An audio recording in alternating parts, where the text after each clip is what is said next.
Hey everyone, welcome back to another quick how-to. In this video, we're going to show you how you can get Meta AI in WhatsApp. So WhatsApp has announced an amazing new feature that allows users to chat with Meta AI right within the app. So this feature is available only in a few countries, including India, and supports just English.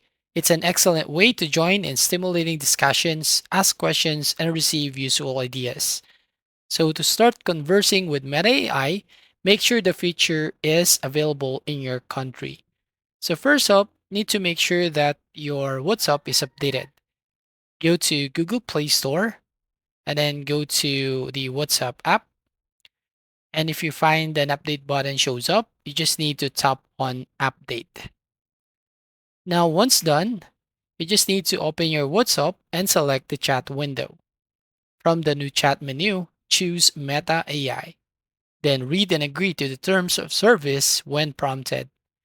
Once you've started a conversation with Meta AI, you may interact with it by sending messages just like you would in a typical WhatsApp conversation.